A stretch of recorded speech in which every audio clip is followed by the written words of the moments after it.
friends, welcome to Shika's Cooking. இன்னைக்கு நம்ம பார்க்க போற ரெசிபி காய்ந்த இறால் கிரேவி. ரொம்பவும் சூப்பராவும் டேஸ்டியாவும் இருக்கும். ரொம்பவும் சிம்பிளான ரெசிபி இது. இது இட்லி, தோசை, பூரி, சப்பாத்தி சாதத்துக்குலாம் ரொம்பவும் அட்டகாசமான காம்பினேஷனா இருக்கும். இந்த ரெசிபி எப்படி செய்யலாம்னு பார்க்கலாம். வாங்க வீடியோக்குள்ள போலாம். இந்த ரெசிபி பண்ணுறதுக்கு நான் காய்ந்த இறால் 2 கப் எடுத்துருக்கிறேன். இது ஃபஸ்ட்டு நம்ம எப்படி க்ளீன் பண்ணலான்னு பார்த்துக்கலாம். இப்போ இந்த இறாலோட இந்த தலைப்பகுதியையும் வால், இங்கே இருக்கிற இந்த குட்டி குட்டி காலுங்க, இதெல்லாத்தையும் நம்ம இப்படி எடுத்துடலாம். இந்த மாதிரி மீதி இருக்க இறாலையும் நம்ம க்ளீன் பண்ணி எடுத்துக்கலாம். 2 கப்பு காஞ்ச இறாலை க்ளீன் பண்ணதுக்கப்புறம் நமக்கு 1 கப்பு தான் கிடச்சிருக்கு. இது தண்ணியில் நல்லா 3 முறை கழுவி எடுத்துக்கலாம். ஃபஸ்ட்டு ஒரு கடாயில் நான் 1 டேபிள் ஸ்பூன் நல்லெண்ணெய் எடுத்துக்கிறேன். எண்ணெய் சூடானதும் ஏற்கனவே நம்ம வாஷ் பண்ணி வச்சுருக்கிற இந்த காஞ்ச இறாலை இது கூட சேர்த்து நம்ம வதக்கிக்கலாம். இது 3 நிமிஷம் மீடியம் ஃப்ளேமில் நம்ம வதக்கிக்கலாம்.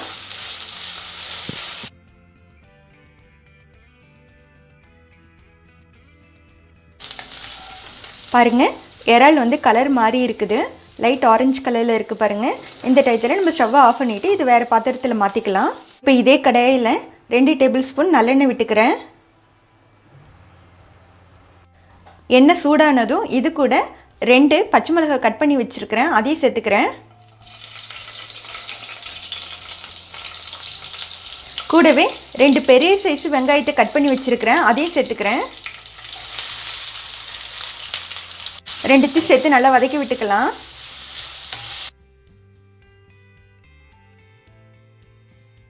வெங்காயம் ஓரளவுக்கு வதங்கினதும் இது கூட 1 டேபிள் ஸ்பூன் இஞ்சி பூண்டு பேஸ்ட்டு சேர்த்துக்கிறேன். இதையும் சேர்த்து 1 நிமிஷம் நல்லா வதக்கி விட்டுக்கிறேன். 1 நிமிஷம் நல்லா வதங்கின பிறகு 2 பெரிய சைஸ் தக்காளியை இதை மாதிரி மிக்சியில் அரைச்சி வச்சுருக்கிறேன், அதையும் இது கூட சேர்த்துக்கிறேன். தக்காளியும் சேர்த்துட்டு நல்லா மிக்ஸ் பண்ணி விட்டுக்கலாம். இதை மூடி வச்சு 2 நிமிஷம் மீடியம் ஃப்ளேமில் வேகட்டும். தக்காளி நல்லா வெந்துடுச்சு. இது கூட 1 டீஸ்பூன் காஷ்மீரி மிளகாய்த்தூள் சேர்க்குறேன். இது அவ்வளோ காரம் இருக்காது. நீங்கள் வெறும் மிளகாய்த்தூள் சேர்க்குற மாதிரி இருந்துச்சுன்னா நீங்கள் 1/2 ஸ்பூன் சேர்த்துக்குங்க.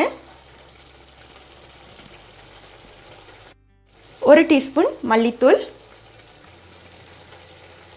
1/4 டீஸ்பூன் மஞ்சத்தூள்,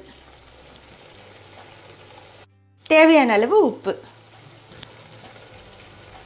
இது எல்லாத்தையும் சேர்த்து நல்லா வதக்கி விட்டுக்கலாம். நீங்கள் காஷ்மீரி மிளகாய்த்தூள் சேர்த்திங்கன்னா கலர் நல்லா கொடுக்கும். ஃப்ரெண்ட்ஸ், இந்த சேனலை ஃபஸ்ட் டைம் பார்க்குறவங்களா இருந்தீங்கன்னா ஷிகாஸ் குக்கிங்கை சப்ஸ்கிரைப் பண்ணிக்கோங்க. கூடவே பெல் ஐக்கானையும் கிளிக் பண்ணிக்கிட்டு ஆல் என்ற ஆப்ஷனையும் செலக்ட் பண்ணிக்கோங்க.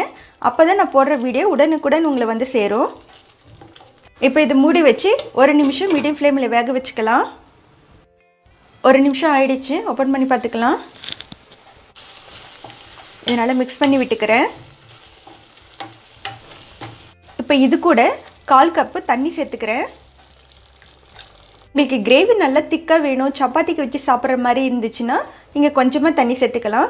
சப்போஸ் இட்லி, தோசை சாதத்துக்கு தொட்டு சாப்பிட்ற மாதிரி இருந்ததுன்னா இன்னும் கொஞ்சம் தண்ணி சேர்த்துக்கோங்க. இப்போ இது கூட ஏற்கனவே நம்ம வறுத்து வச்சுருந்த காஞ்ச இறாலை சேர்த்துக்கலாம்.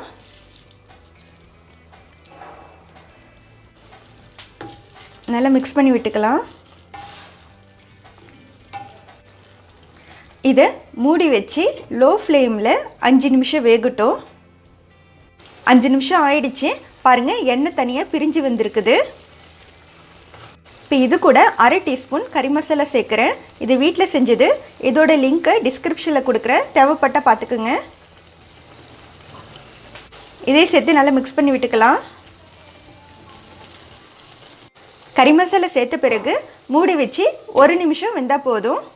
1 நிமிஷம் ஆயிடுச்சு. நம்ம ஓப்பன் பண்ணி பார்த்துக்கலாம். ரொம்பவும் வாசனையாக சூப்பராக நம்மளோட கிரேவி வந்திருக்கு. இந்த டயத்தில் நம்ம ஸ்டவ்வை ஆஃப் பண்ணிக்கலாம். இது கூட கொஞ்சம் கட் பண்ணி வச்சுருக்கிறேன் கொத்தமல்லி தழையை தூக்கிறேன். அவ்வளோதான் ஃப்ரெண்ட்ஸ், நம்மளுடைய இறால் கிரேவி ரொம்பவும் சூப்பராக ரெடி ஆகிடுச்சு. நல்ல வாசனையாகவும் டேஸ்ட்டாகவும் இருக்குது.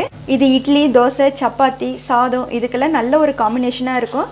கண்டிப்பாக இது வீட்டில் ட்ரை பண்ணி பார்த்துட்டு எனக்கு கமெண்ட்ஸில் சொல்லுங்கள். உங்கள் கமெண்ட்ஸ் தான் எனக்கு ரொம்ப முக்கியம் ஃப்ரெண்ட். இந்த வீடியோ உங்களுக்கு பிடிச்சிருந்ததுன்னா ஷிகாஸ் குக்கிங்கை லைக் பண்ணுங்கள், ஷேர் பண்ணுங்கள், சப்ஸ்கிரைப் பண்ணுங்கள். கூடவே பெல் ஐக்கனை கிளிக் பண்ணிக்கோங்க. Eat healthy and stay healthy. Thank you.